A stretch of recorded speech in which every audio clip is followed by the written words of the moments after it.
Hi, mining community. Welcome back to another episode of the Dig Deep, the Mining Podcast. And today's guest is Mark O'Day. He's the chairman and founder of Oxygen Capital Corp, who are an integrated merchant bank and mining house creating value by structuring, financing and building mining companies in-house and taking those companies public. Some of the companies in their portfolio include Pure Gold, Liberty Gold, Sun Metals and Discovery Metals. Mark is an industry mining entrepreneur, a seasoned geologist and a deal maker, and I'll repeat that again, has successfully led and developed many assets. So with no further ado, I'd like to welcome Mark O'Day to the Dig Deep, the Mining Podcast to give us his amazing journey and what his thoughts are of the mining industry going into the next decade. So I'd like to welcome Mark. How you doing, Mark? Hey, I'm good, Rob. Thanks for having me. No worries. I appreciate your time. As we always start these podcasts, appreciate if you can give us a little bit of your background and your journey. So from when you graduated, and obviously we spoke before this podcast, and you were in Australia doing your PhD. So round about that time through to current day, and if you want to share anything that people may not know about you. Okay, great. So I don't have to go back to my birth story. Okay. No. That's entirely up to you if it's interesting. Okay, great. I mean, I would go back to the Rock. There's a place in Canada called the Rock, which is Newfoundland. It's the easternmost province in Canada. It's this isolated island, with barren moonscape rocks, and stuck out into the cold Atlantic. Probably a lot like England, but a little harsher climate-wise. Anyway, that's where I grew up, surrounded by rocks, and sort of exposed to them day in and day out. And I sort of worked for a while as an inshore fisherman, sort of looking at the coastline from the ocean. And I fell in love with rocks, and so that became what I pursued professionally and academically, and ended up after undergrad going to Monash University in Australia. And did a PhD there in structural geology up in the sort of iconic Mount Isa belt in Queensland, yeah. Which is not for everybody, but I just loved it up there. It was incredible, and sort of stuck around there for about 5 years, and then sort of like most people, you hit a crossroads in your life, and you decide which path you want to take, academic or otherwise. I chose the business side of things, and sort of relocated back to Canada, and consulted for a few years and tried to get my foot in the door on a bunch of different companies, established myself back in Canada. And sort of my first real big break in the public company arena came in sort of the year 2000, 2001, on the back of the Goldcorp Challenge that Rob McEwen launched back then, which was a fairly disruptive event, and I ended up placing second in that event. Some Australians beat me, but it ended up launching my career running public companies. And so effectively that got me into my first deal, which was called Frontier. And, it led to Aurora, and it led to sort of effectively 9 other public companies that I've created with some partners over the past 20 years. Okay. Yeah. So, and obviously with Oxygen Capital Corp, I wonder if you can tell us about the companies that you have and projects that you have within that group, Pure Gold, Liberty Gold, Sun Metals and Discovery Metals. I just wonder if you can give us an overview of those projects and operations. Yeah, sure. I'll give you sort of a high-level snapshot. Our house is pretty full right now. The mining continuum, as you know it, sort of spans from early grassroots exploration all the way to production and reclamation.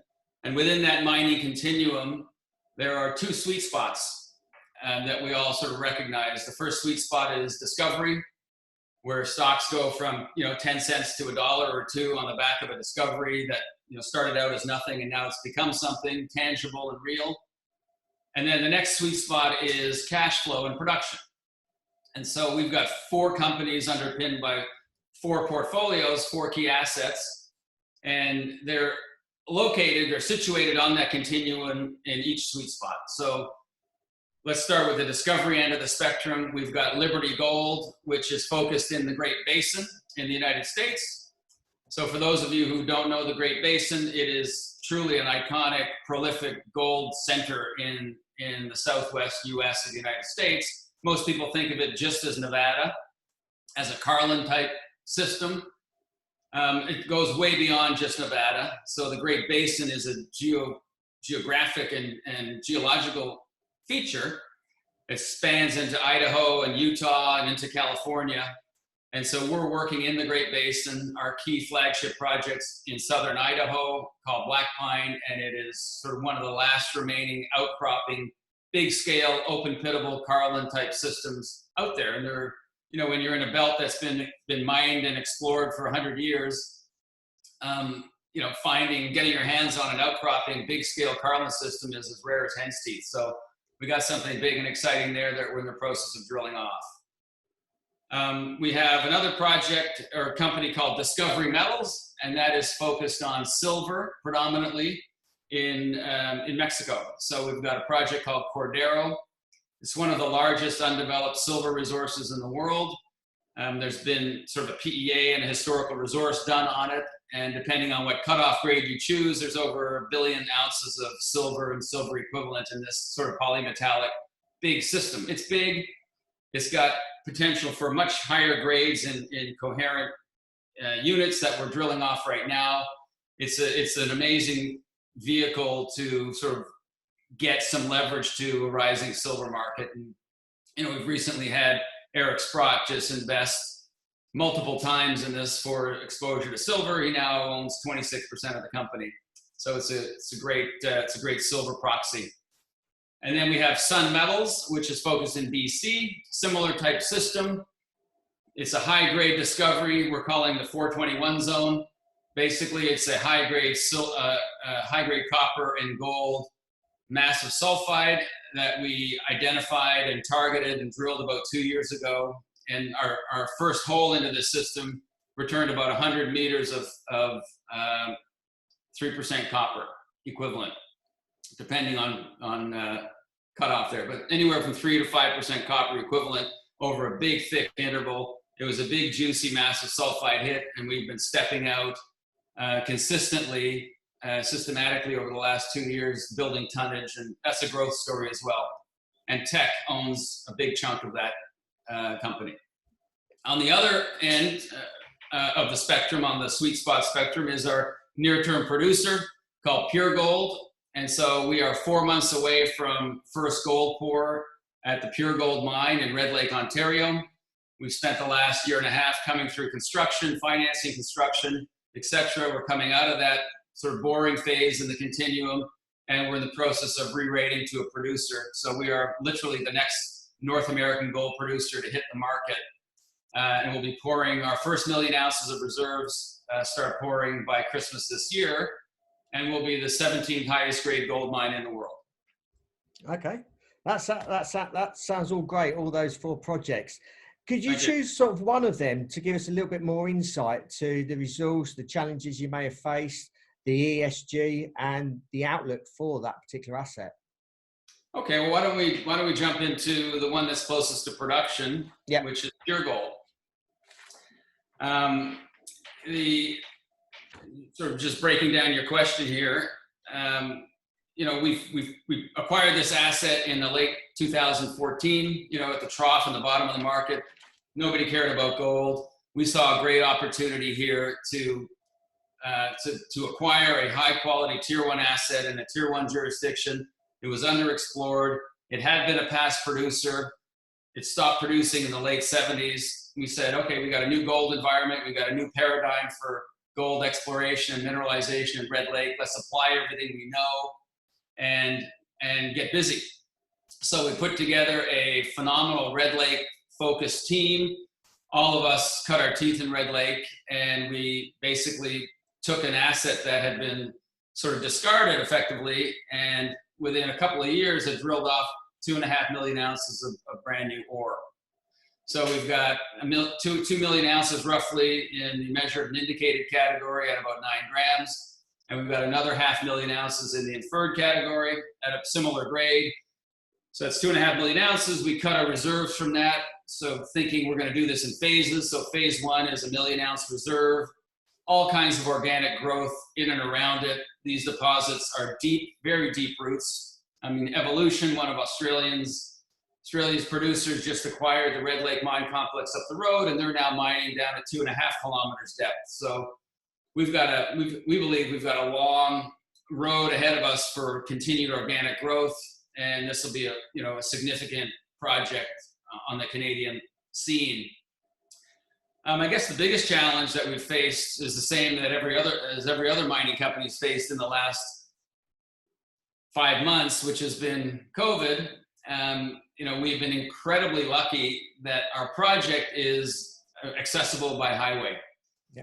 So if this had been a remote fly-in, fly-out camp situation, we'd have major delays in our schedule, and we've been able to avoid that. Obviously, we put in some pretty sort of rigorous protocols in terms of health and safety to mitigate any health risks, but we've been able to build out a new protocol of driving in and out of site only. There's no air travel is allowed, and it's allowed the local population to remain employed, and all of our contractors and consultants, many of whom live in the Red Lake area, have been able to not skip a beat.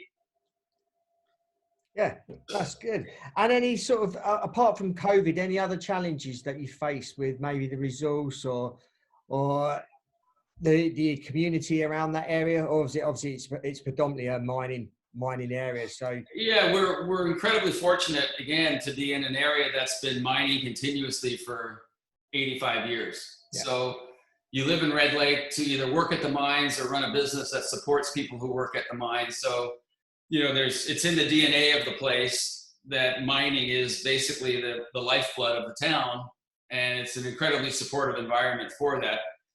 Obviously, you've got to do all the right things, and you see your sustainability aspect of your corporate governance and your ESG component of your company has to be top notch, and it is in our case. I mean, in the case of Pure Gold, we're building a new mine in the footprint of an old one. So that's involved a lot of reclamation, a lot of cleanup, and effectively starting life at a site that's cleaner than when we inherited it or bought it back in 2014.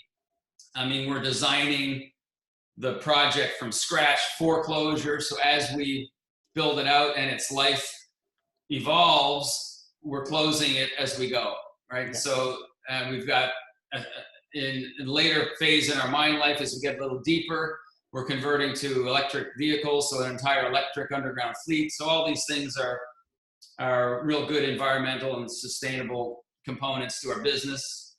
And obviously from the governance point of view, we've got a solid independent governance committee with all the protocols and policies in place that we review quarterly. And all of us are big shareholders in this company who, we're aligned with the interests of all of our outside shareholders. Yeah. And what's the outlook and time frame of that operation in terms of obviously once you start pouring and then obviously increasing production as you go? Have you got any time frames for the short and medium term over the maybe next 5-10 years? So right now our feasibility study, which is was published about a year ago, it was done at $1,275 gold, so it's obsolete from the point of view of what our cash flows are going to look like and our margins.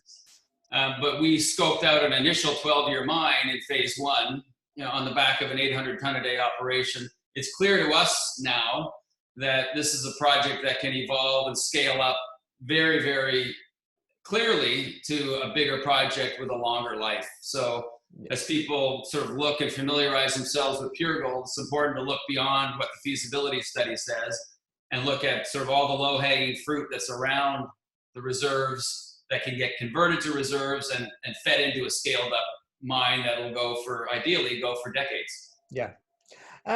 You say your companies are built on common foundation of high quality, long life projects with lasting economic opportunities, community benefits and environmental protection. Can you go a little bit deeper into that and give us some further content around how you analyze and select an asset to develop? And obviously, I suppose you can give some examples of the assets that you have chosen or potential assets that you may be looking at now. Yeah, I mean, if you look at, it doesn't matter where you go in the world, whether you're in, parts of Africa or parts of Eurasia or North America, if you're not going into this in a transparent way with your host communities, with an expectation that you're going to be profit sharing and developing good sustainable policies and procedures, then you're not going to get anywhere. So, obviously, host communities in and around any project are interested in, are you gonna leave this project? Are you going to have a negative impact on the environment? And effectively, what's in it for me?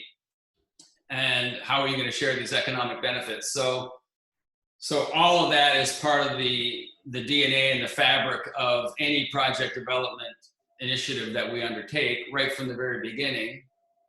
And in terms of what we end up selecting, if we feel we can operate in an area and there's receptive population and a receptive community to what it is that we want to do, then obviously we look at the scale of the operation. And if it's something that is sort of less than 10 years, it's not of great interest to us, right? Right now it's the same amount of effort building a 5-year mine as it is a 20-year mine.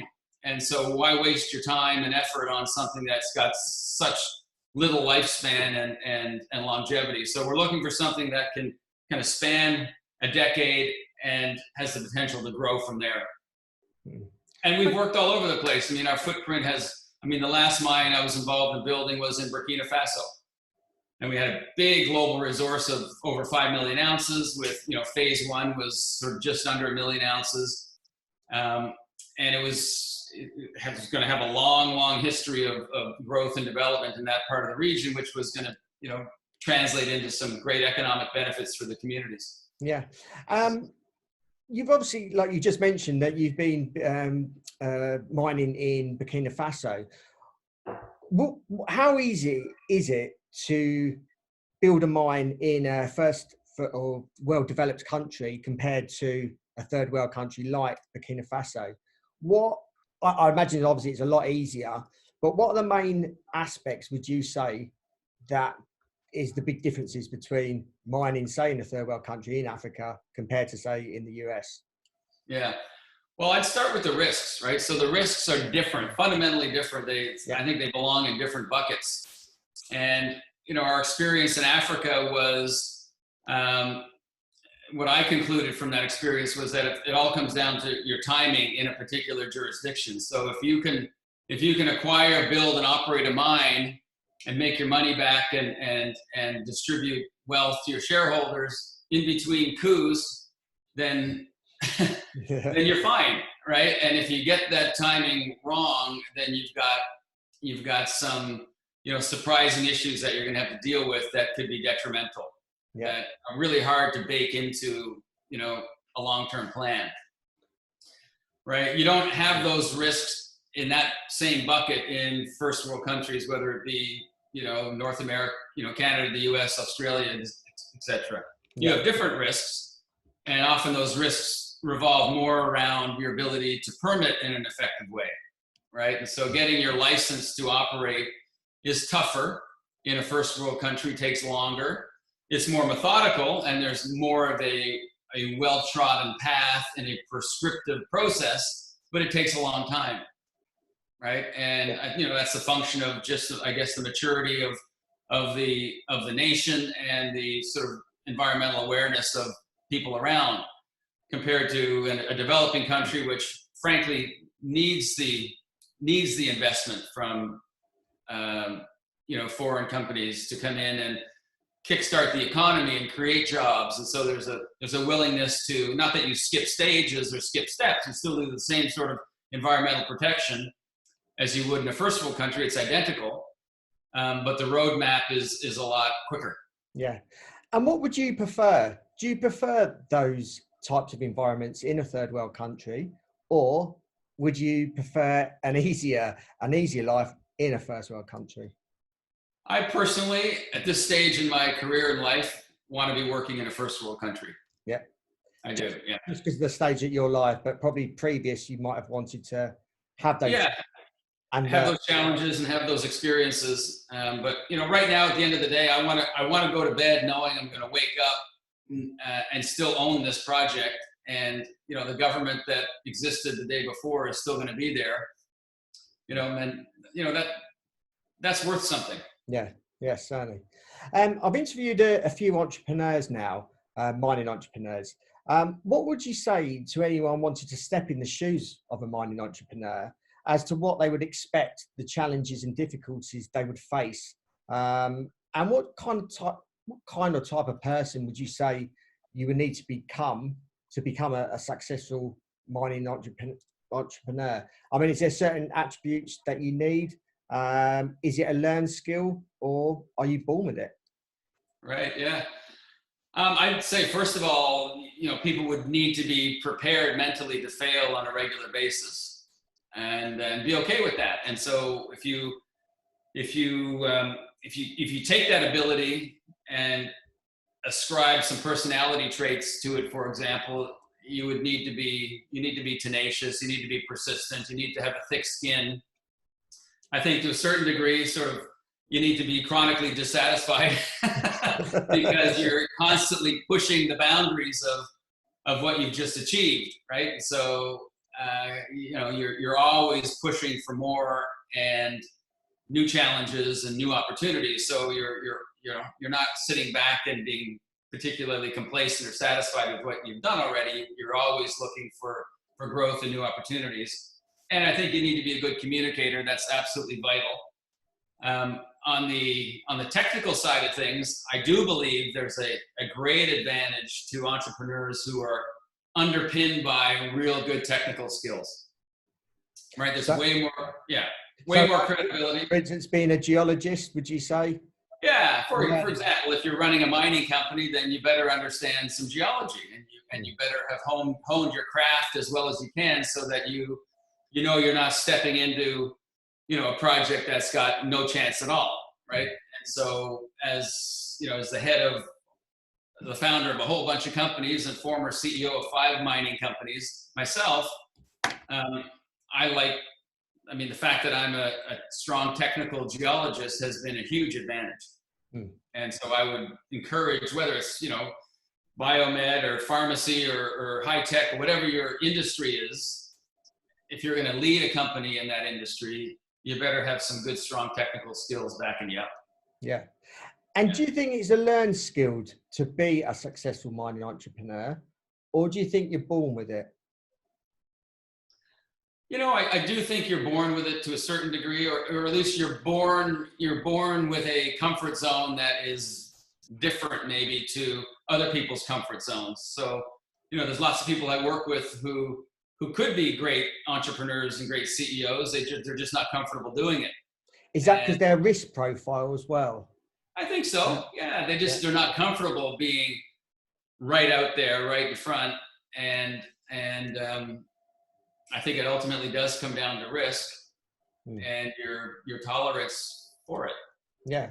So maybe I suppose maybe it can be a learned skill, but it I suppose as you become more experienced in your mining career, no matter what, obviously where you come from, it's then understanding the risks and challenges, and then looking at it, and then taking those bigger risks. And the people that take the biggest risks, I suppose it's risk and the reward thing.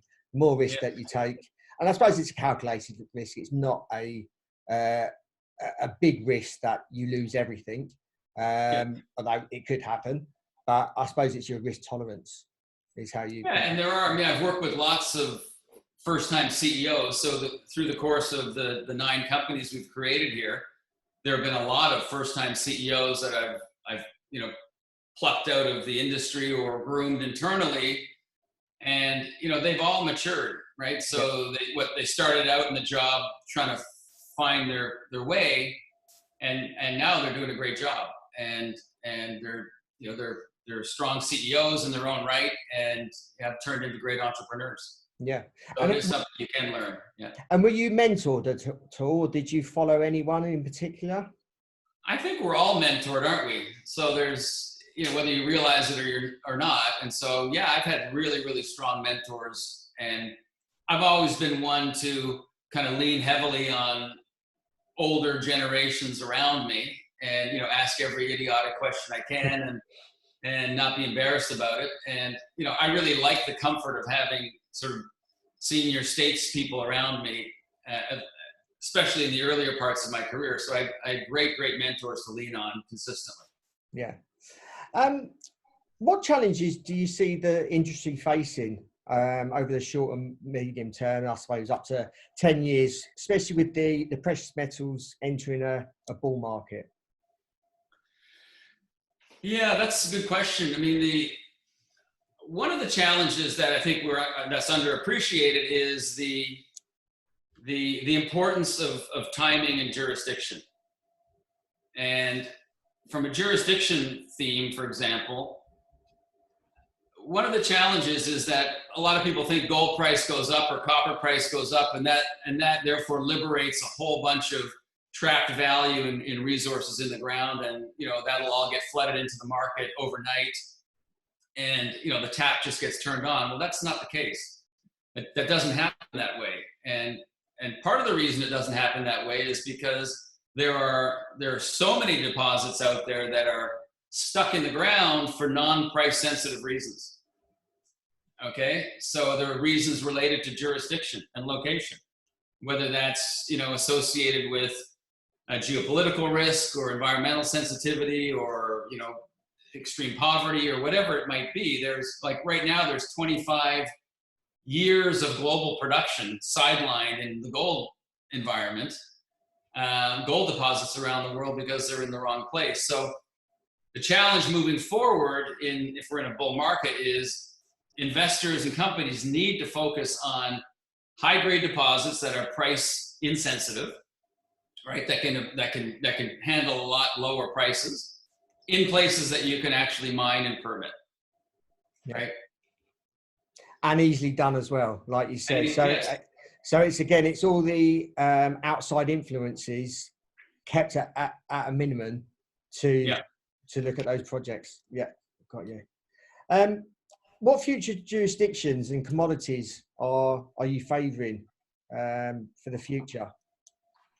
Well, look, we've always been, as a group, pretty counter-cyclical. So as commodities are out of favor, we're building our businesses in that commodity. And then as they come into favor, we're harvesting results. So we've done that over the last 8 years. We've been in this, you know, pretty apathetic bear market in the precious metal space since 2012, 2013, till just very recently. And during that period, you know, we have acquired projects cheaply. We've brought in shareholders and key investors to kind of back us on this journey. We've invested capital in them as efficiently as we can, and now they're being served up to the world at a time when gold's at an all-time high in just about every currency on the planet. So that was a counter-cyclical, very deliberate type of business strategy, and it's reaping rewards right now because companies are scrambling for growth and, you know, and paying top dollar for assets that, you know, were 1/10 the price 5 years ago. Yeah. So on that counter-cyclical note, I would focus on some copper right now, if you can get it. Good, decent grade copper deposits in places that you can actually work and permit. One example is Sun Metals. So we've got a high grade copper gold discovery in northern BC. You know, we would look to build out that portfolio focused on thematically on copper projects because it will have its day, you know, in the near term here. Yeah. And are you actively going out and looking at new assets at the moment? And is there any particular jurisdictions that you're looking at? You know, I stick with the first world theme, you know, first to second world theme. So I think, you know, North America, including, you know, Mexico, obviously, bits and pieces of South America. You know, obviously we go to Australia. It's a lot tougher to manage from so far away. You know, parts of Eurasia might be okay, but we're not, you know, I'm not stepping back into Africa, for example. Yeah. And why is that in particular? Is that just because of political, economic outlooks? Yeah, I just don't see that area getting any better in the near term. Yeah. So what's the outlook of the company, and why would our audience want to invest in either Pure Gold, Liberty Gold, Sun Metals, or Discovery Metals? Well, in a nutshell, just to knock off each one here, I mean, Pure Gold is incredibly unique in the sense that it is North America's next producer in line, right? So if you're looking for near-term cash flow and that producer re-rating that comes with production, with all kinds of growth underpinning it, it's a great opportunity. There's incredibly scarce supply of these types of things out there. In fact, I think I don't know what your universe looks like, but looking at our universe over here across the pond, maybe it's 12 to 18 months out would be the next new mine in North America that would come on stream behind Pure Gold. I mean, these things don't happen every day. Yeah. Right. And then the other three, starting with Liberty, exposure to a tier 1 asset in a tier 1 jurisdiction with, low capital costs and low technical risk. These open pit heap leach mines are amazing profit centers. I mean, the last one we found was called Long Canyon. We sold it to Newmont for $2.3 billion. That was in Nevada. That was a high-grade Carlin system.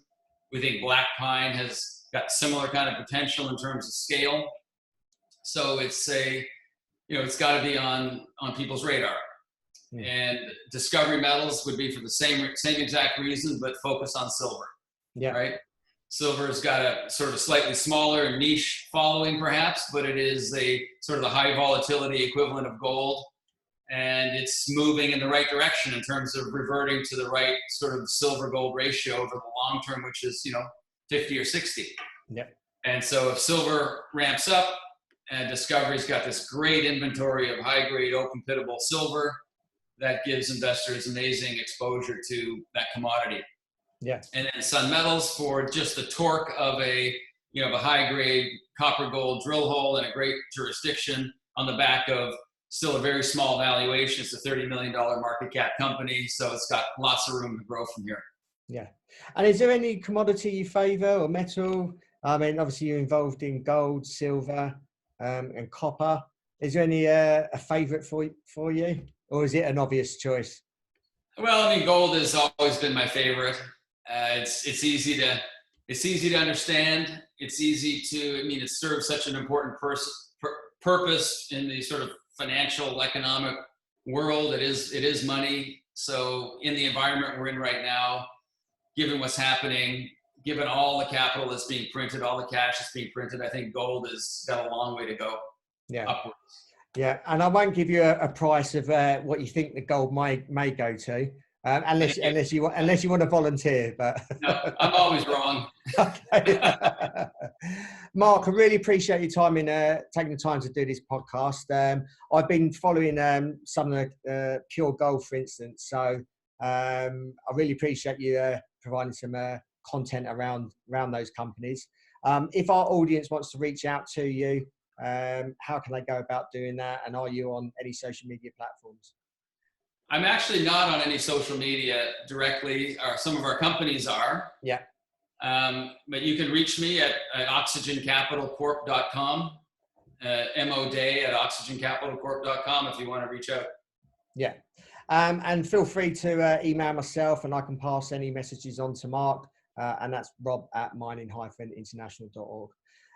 Really appreciate your time, Mark. I'm sure I'll be following your company through these next few years, and hopefully our audience as well after listening to your story. So really appreciate your time. And for those that are listening, if anyone is interested in obviously in any of those companies, and also if you know of anyone that may be interested in those companies, please pass this podcast episode on to your colleagues so they can understand a little bit about those companies and Mark's journey. So until next time, happy mining.